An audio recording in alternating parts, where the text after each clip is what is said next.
All right, so we're going to continue our discussion from last time. And remember, we're trying to use JAGS to fit the hierarchical model. I think we talked about, well, how the models can be written up. And we talked about, well, how you can write the loops in the most efficient way. So to write about the likelihood function, here you can do a nested loop, like going through a different schedule, and then within the schedule going through different observations. But it's probably more efficient if you write the likelihood in the way that it's presented on the screen, where you have this schedule vector, and then make sure that you get the schedule correct for the ith observation out of n total observation. Okay, I think that was the highlight from last time, and also make sure that for the d norm, either for the likelihood function or the data model or the prior that you have, make sure that you're feeding the precision. And so JAGS takes precision instead of standard deviation or variance in the normal model. And yeah, so same goes here as well. Okay. And another thing is about, like, say, if I want to track sigma and tau, not the inverse sigma square and the inverse tau square. If you want to track those parameters, you can assign them to make sure that you can track them, because later you can use the monitor function to report them as you want. So those are some highlights. And then we stopped here, where I think we talked about looking at this effective sample size will be good practice together later with all of the MCMC diagnostic plots. But last time I did mention, well, if you look at the mu j 1 through 4, you notice that the lower bound are all of them actually are below 0, and we know that the mu j's, which are the means of the rating, should be non-negative.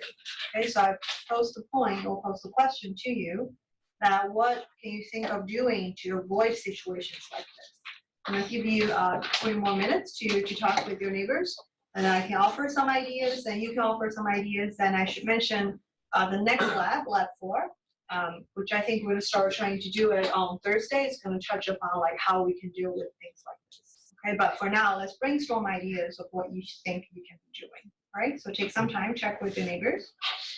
Any comments, ideas? I thought it was a bug. Yeah, so any comments about, like, say, what do you think can be done to make sure that you don't get negative lower bounds? And I should mention, like, this kind of situation could have happened before, because we're using, I mean, not hierarchical normal, but just like the normal model before, right? Like for, what do we use? I think it was for the logged expenditure as our outcome, and then trying to model that. So it could have happened before. It's just like for that particular data set, I think it didn't show up as a problem. But right now, because mu, if you put a normal distribution like the prior and then later the posterior, all that, in theory, it could go to negative, right? So for anything that you're modeling that should be strictly positive, what do you think, like any ideas that you can do to make sure that that is strictly enforced? Yeah, Josh? Some form of transformation, like log transformation, to make sure of the values. So transformation on the data or on the data. So can you elaborate that idea a little bit more? So for each data point, you apply log exponent. It can be like the base can be 10 or e, I guess. It doesn't really matter. You apply that to every data point, and all the data points will be positive. That's it. So Josh is saying that we can apply, so if I understand it correctly, you can apply the log on the data point, and we're using Yij to indicate the jth schedule and then the ith drama ratings in that schedule, right? So you're saying that if we take the log of that, we'll be able to work with strictly positive values. Does that work? So by the way, I think in the data, the range that we saw is between 0.3 roughly. I forgot the maximum, but I think that was the range of the data that we're working with. Okay? Yeah, Nina? Well, I think I was thinking about like a transformation too, but like taking a transformation that would allow for negative values? Because like if you take the log of like a number less than 1, don't you get a negative? Yeah, in fact, I should mention, yeah, so in the particular case I'm working with, because Yij is between 0 and 1, when you take the log, all of the data actually, all of the log transformed data will all be negative, right? But it's on the right track, because, at the end of the day, so Yij, actually the way that we get them, they're already positive.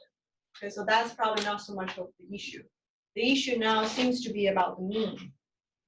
Okay, and recall that we're giving mu j iid. Remember the first stage of the prior that we put is mu and tau, I think. Yeah, so I think it's probably more about this normal prior that we put for mu j that might allow it to be negative because of the way that we're doing it. Yeah, exactly. Yeah, that's what I was going to say. Is that like we had centered that distribution with mean 0.1 and then tau for 1. I think tau is 0.5. Or 0.5. But yeah, but like clearly, like a lot of the density of that curve lies to the left of the mean, and like those points will be like because our spread is so high, like they will be like much less than 0.1. Yeah. So that would be the choice of prior. So that's a good point. So if you think about, like, say, also again, remember, like the reason why we put a large tau is because we observe in the data that there is variability among the mu j's, right? So we want it to be varied enough. So we put a large, relatively large, which is 0.5 in this case. So I guess as one solution, so I'm just gonna write it down. Maybe the first one is think about if we can play these two numbers a little bit. Okay, so those will be taking effect in terms of the prior. Okay, so like say you can reduce this 0.5 a little bit, or maybe to a lot, I don't know. And that with JAGS, you can pretty easily try things out because you can just simply, remember the model string, everything stays the same. It's just how you pass the data and then how you pass the parameters that you want to try. So you can quickly rerun it to see if that can solve the issue. And you can also maybe try to move this, the center, the mu, maybe to a little bit larger, I don't know. So that is definitely one way you can try to see if you can fix this issue. Okay, anything else? We also talked about changing the prior distribution that you choose. So you could choose like a uniform over 0 to some other number that you pick, but just so that your draws would never be less than 0. Yeah, so let's see. So I guess I would just do uniform. Maybe between, I don't know, 0 and any value that you want, maybe just 0.3, like 0.6, that would be the range. Actually beyond the range of what the data, but that's fine. So that will be another way to think about forcing it to be non-negative, right? That's great. Anything else? Concerns, thoughts? Yeah, so in lab 4, I think we're going to do it on Thursday to start. You will see, I think I proposed 2 different non-negative distributions for the different mu's, so for the mu j's. So I think the first one, I think I was probably using truncated normal. So you probably have heard about truncated normal before. So normal again, in theory, even though, even if, so in this case, 0.1 as the mean and 0.5 as the standard deviation, like what Zach said, big chunk of like less than 50%, but close to 50% going to be negative, right, when you plot it out. So the truncated normal, you can actually make sure that it's truncated in a way that it's going to fall into a range that you want. So the example in lab 4 that you're going to look at will be, we want to do a truncated normal that is strictly positive. Okay, so you can truncate and only looking at the positive side. Okay, so imagine, so we know that the normal integrates to 1, right? When you're doing the density and the integrates 1, so proper density. The truncated normal, pretty much, we're just like re-evaluating or like renormalizing the denominator. So when you have a normal like this, let's say this is 0. Okay?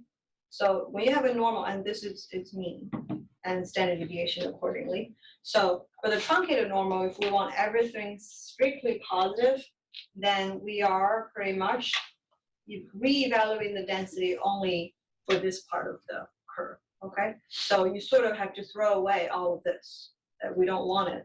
But then we know that it's the area under the curve plus the stuff that we crossed out, they add up to 1, right? So pretty much we have to do like a renormalizing or reevaluation of the denominator to make sure that it can happen. Yeah, but again, when you do in JAGS, you don't even have to worry about the detail, but we should get a, I guess, intuitive sense of how truncated normals do it. So that would be the first one.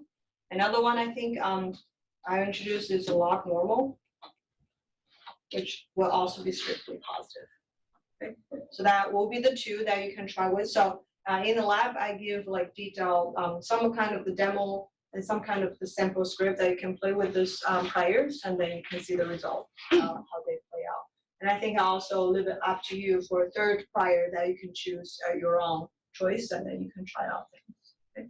So just to go back really quick about the data itself.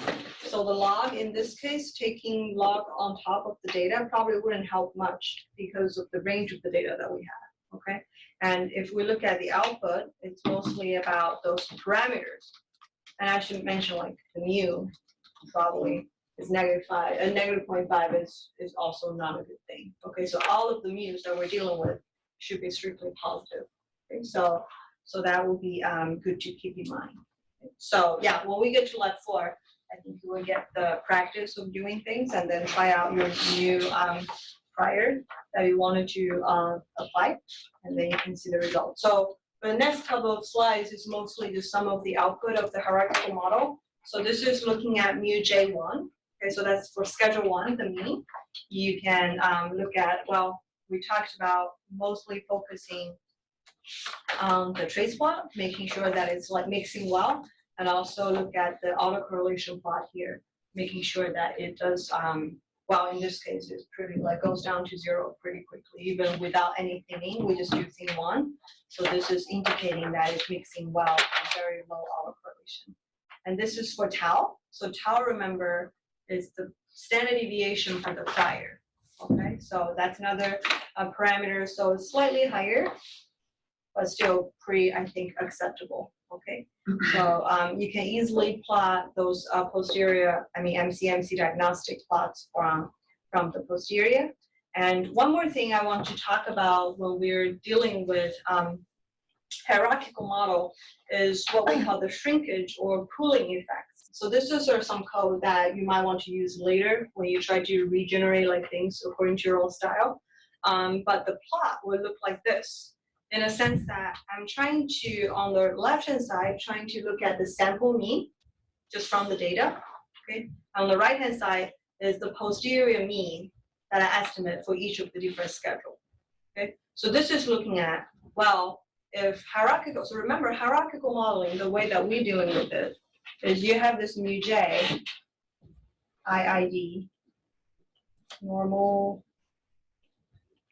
it's a bit slow today, mu, and sigma, I think that's what it is, yeah. Yeah, sorry, it should be, oh, it's not sigma, sorry, it's tau.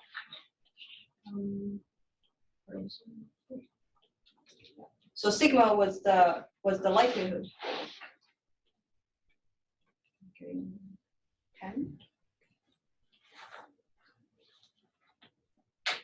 Yeah, for some reason, give me a second. All right, let me just clear. And then, oh, okay, sorry. So mu j, we did IID, normal, mu, and tau. Okay, so, and then, so that's the first stage of the prior. And the likelihood we know is YIJ, IID, normal, mu j, and sigma. Okay, so this sigma, remember, is looking at the variation among the observations, okay, within a particular schedule. And this tau is looking at the variation among all the mean. So there are two sources of variability, okay? And we're gonna see how to compare them in a minute. But before we get there, we can look at what we call the shrinkage pooling effect, because when you have your first stage of the two-stage prior in this way, you're gonna see some kind of pooling effect among the mu j's, okay? So that's why on the right-hand side, we're looking at the mu j's, the posterior mean of each of the mu j, and then trying to link from its sample mean. Okay, So the previous slide, I include all of the script, like our script that you need to plot things like this, so you can link, like say schedule 4, this is the sample mean, this is the hierarchical, I should say the posterior mean. So in this particular example, you don't see much of the pooling, okay? Things will still sort of not very different from before, but you see a little bit because on the right-hand side, they shrink a little bit closer to each other, okay? But it's not too much extreme. Now let me show you in some other situations, like say this is example of some movie ratings, and this will be, you can see how shrinkage effect can happen. Okay? So a lot of times shrinkage effect, so let me show you one thing. So this is about animation movies, ratings, and you will see certain movies in this case, shrink a lot from 5.0. So that's also rating from 0 to 5 or 1 to 5. And then you can get shrinked a lot to its posterior mean. And many times it's actually because this sample size is too small. Okay, so in that particular data point, a data set I think is probably just one rating of Batman of 5 points. And then, well, if you're trying, sample mean is that, but it doesn't carry much information. It's really hard to say anything about it. But then when you're doing the hierarchical modeling, that can be shrinked towards the majority of the means. Okay, so this is what we call about the shrinkage or pooling effects. So that will be something worth checking. So I should say, compared to this example where they're looking at movie ratings, hierarchical model probably makes much more sense to be used. Okay, because you have, say in this case, very few observations for few movies, whereas what we just see with the K-drama thing, it doesn't seem too big a difference. Yeah. And we also saw issues earlier, remember, about those negative mu bounds, all that. So really, I'm trying to use this as a working example to go through the process of doing hierarchical modeling for the normal model. But sometimes, well, it depends on how how different the final results will be looking like compared to the observed. And then in this case, might not be a strong case that we should use hierarchical modeling. Okay. But I remember, is it schedule 3 or 2 that has only 3 observations? Maybe schedule 3. Yeah. So right. So I think that again, you can see probably more pooling or shrinkage effect for schedule 3 because of the small sample. Okay. So there is definitely an advantage of using hierarchical modeling pretty much in all cases if you have data grouped in some format. But for some application, like say the movie rating data, it makes much more sense to use, and it's definitely much more appealing. Okay? But for the drama data that we looked at, maybe not so much, but still good to know.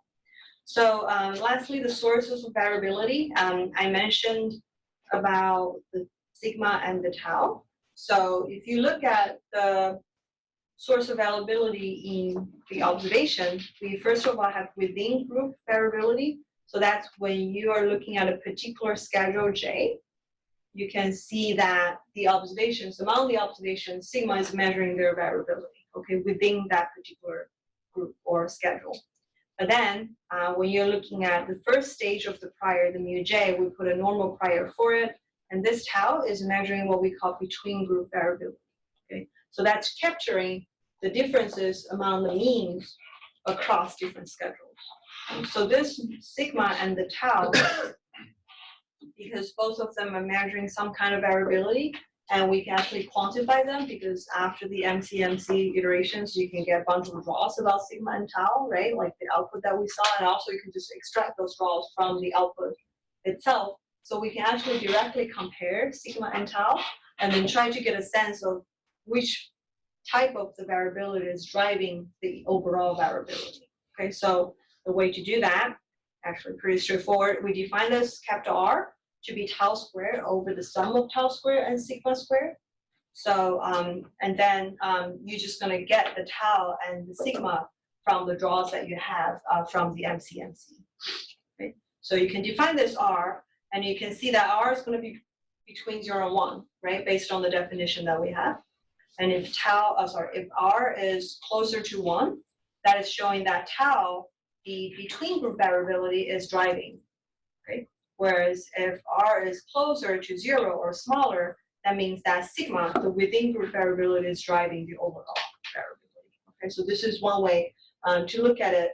And of course, with Bayesian computation, because of all the draws available, you can very easily come up with, well, evaluation of this R, and then you can plot it, you can summarize it, whichever you want to do.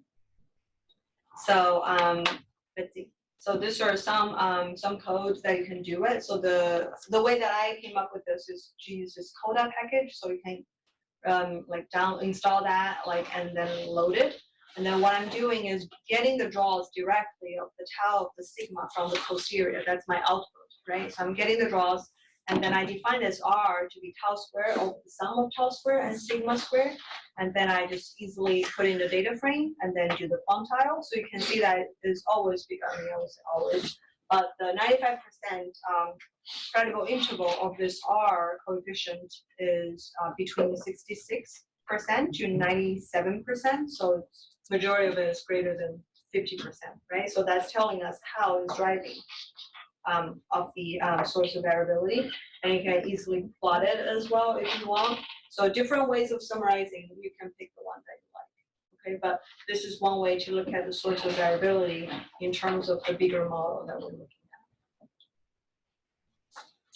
All right, so that's, I think, using MCMC, I mean, JAGS to do the MCMC. So we talked about how to write the JAGS code, and then some additional topics is about the source of variabilities and also like the shrinkage and pooling effects. I think this is something new from previous, compared to the previous topic. So